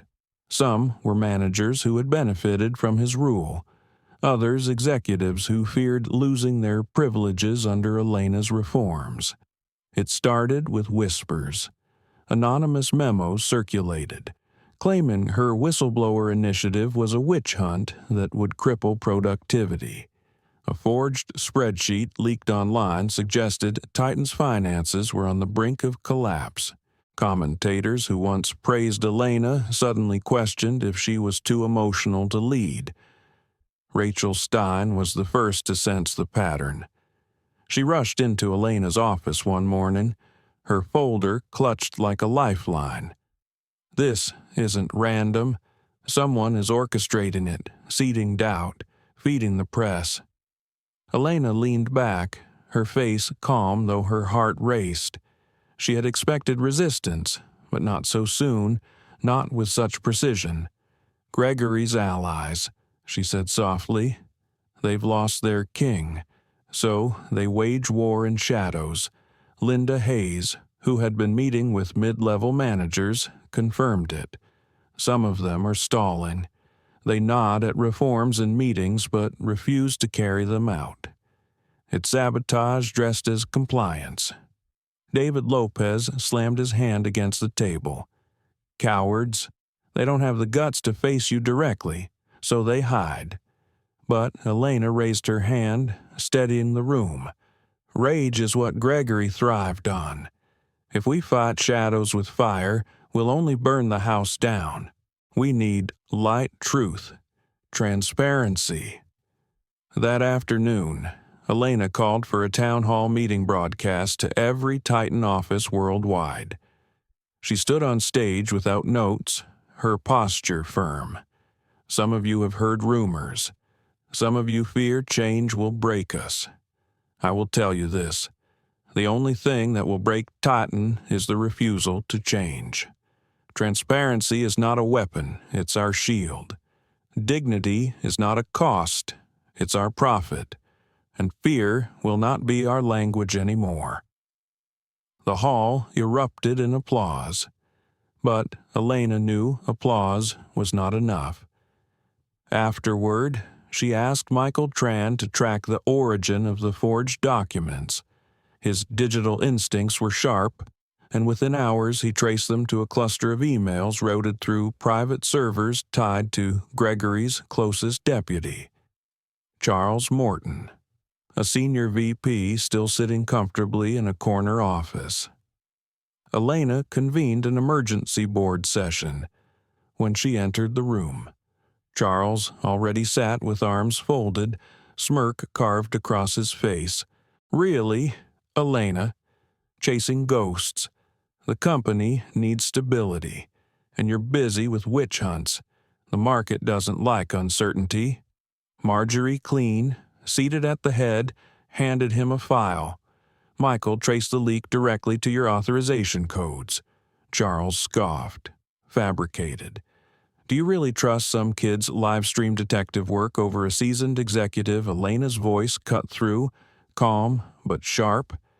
Seasoned in what? Charles, covering lies, protecting Gregory. Undermining your own company.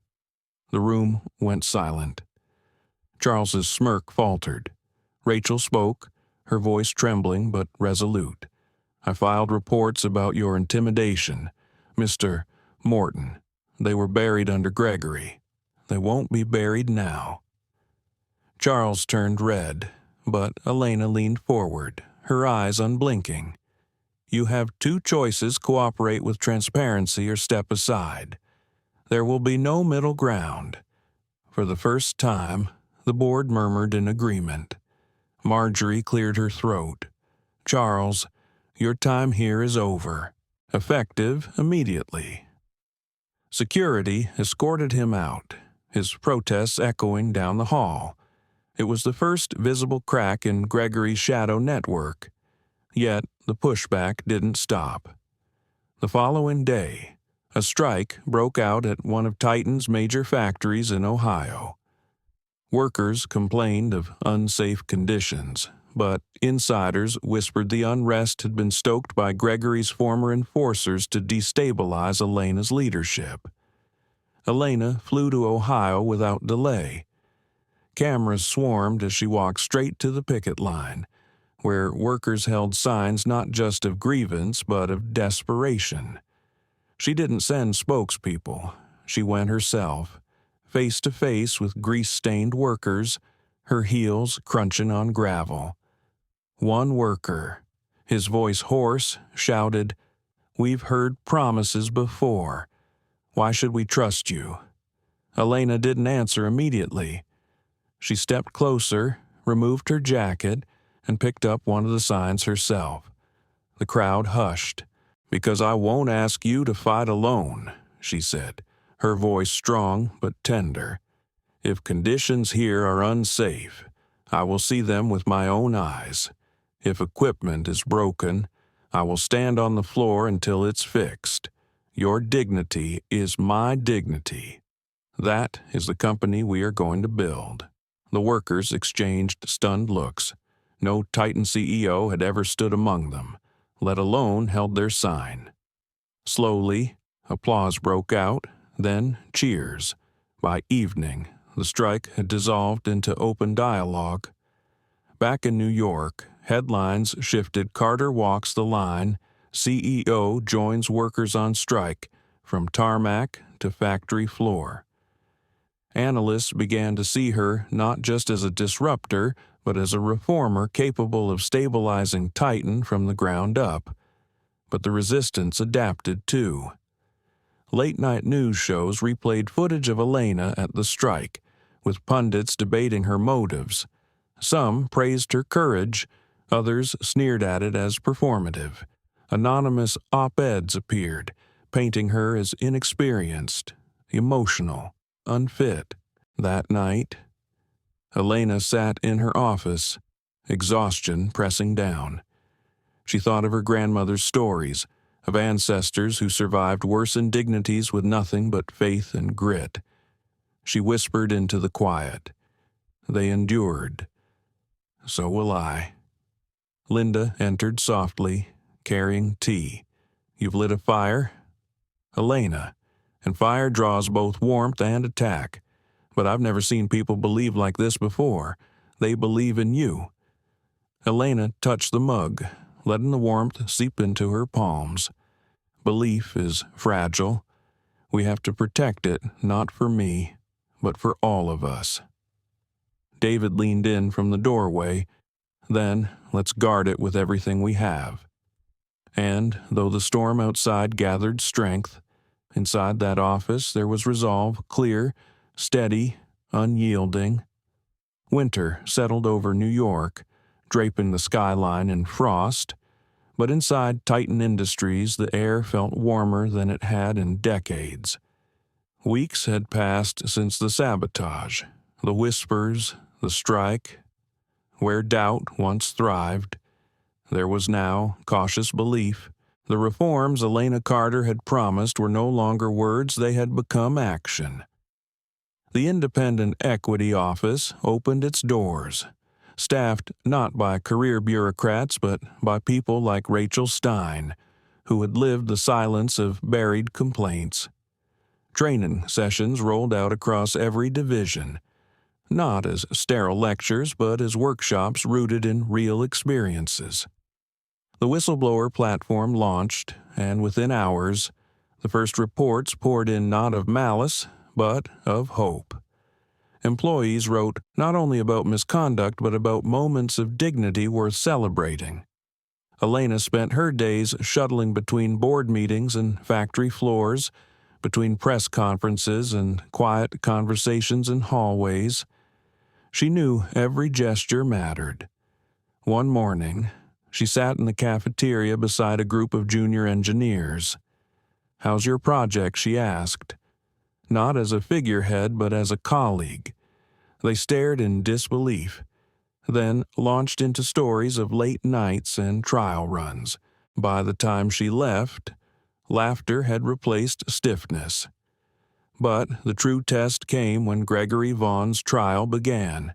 Cameras lined the courthouse steps, and the public hungered for drama.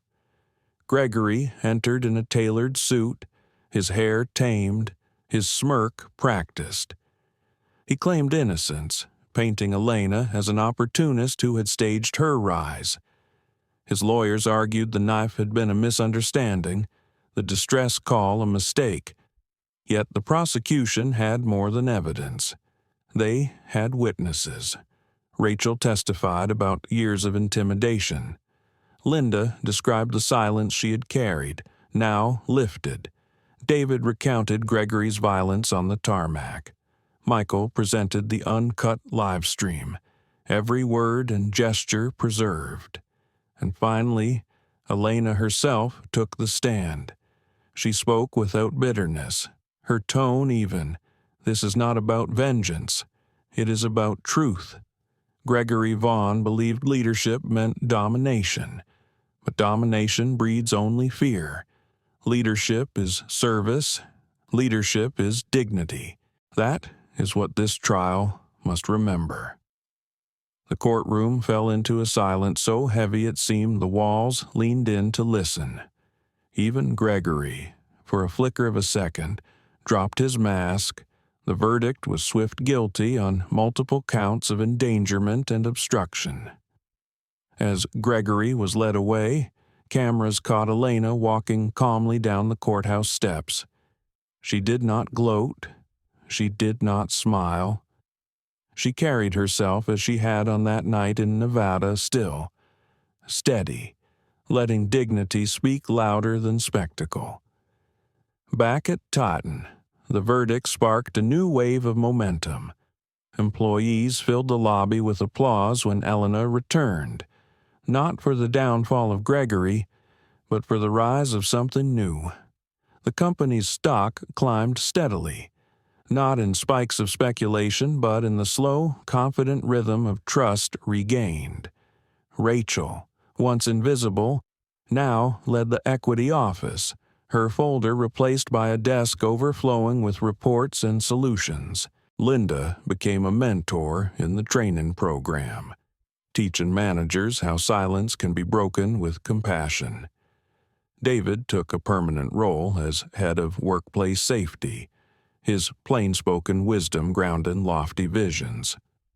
Michael turned his live-stream platform into a channel for worker voices, broadcasting not just scandals but stories of progress.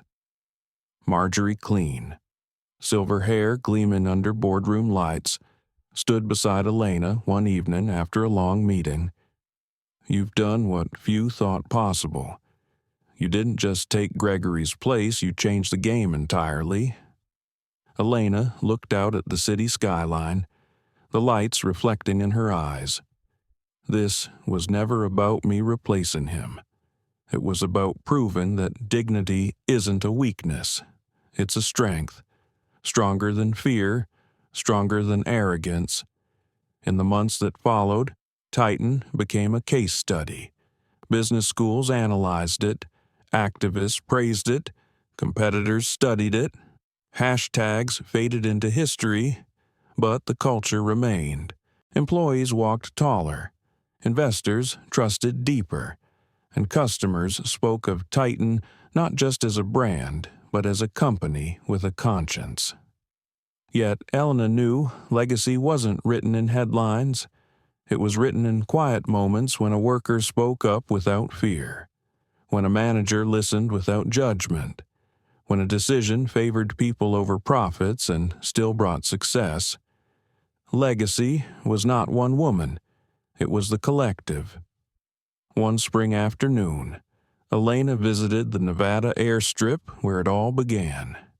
The jet was gone, the floodlights dim, but the memory lingered. She stood on the same tarmac, the desert wind brushing her face. Closing her eyes, she whispered, "We kept our seat, and we will never give it up again." Her phone buzzed a message from Rachel's first quarterly report. Under reform shows record employee satisfaction. Equity office backlog cleared. It's working. Elena smiled softly. Hope was no longer fragile. It had roots. As she turned to leave, the horizon glowed with the promise of dusk. She thought of her grandmother, of the ancestors who endured storms she could only imagine, of every worker who had once been silenced. Their voices lived in her now, woven into every decision, every word, every step. And though she carried the title of CEO, Elena Carter knew she carried something greater, the truth that dignity, once defended, could outlast any empire built on fear. Life often tests us in the spaces where we least expect it. The story of Elena Carter reminds us that dignity is not tied to titles, clothes, or the seat we occupy. It is something deeper and inner compass that cannot be taken, even when others try to strip it away. When faced with humiliation, she did not lash out with rage, nor did she shrink into silence. She chose presence, patience, and the steady belief that truth would reveal itself. For those of us who have lived long enough, we know humiliation and disrespect come in many forms, sometimes subtle, sometimes cruel. But what matters most is how we choose to respond. Do we allow bitterness to harden our hearts, or do we let dignity and integrity guide our steps? This story teaches that true leadership is not about domination, but about service. That justice, though slow, can prevail when anchored in courage. And that even in moments of deep pain, hope can be born if we stand firm in who we are. It is a reminder for all of us dignity is our greatest inheritance, and passing it forward is our greatest legacy. Thank you so much for watching and sharing this journey with us. If this story touched your heart, please like, share, and subscribe to our channel. Your support helps us keep telling stories that matter, stories of dignity, justice, and hope. Stay with us, and let's keep walking this path together.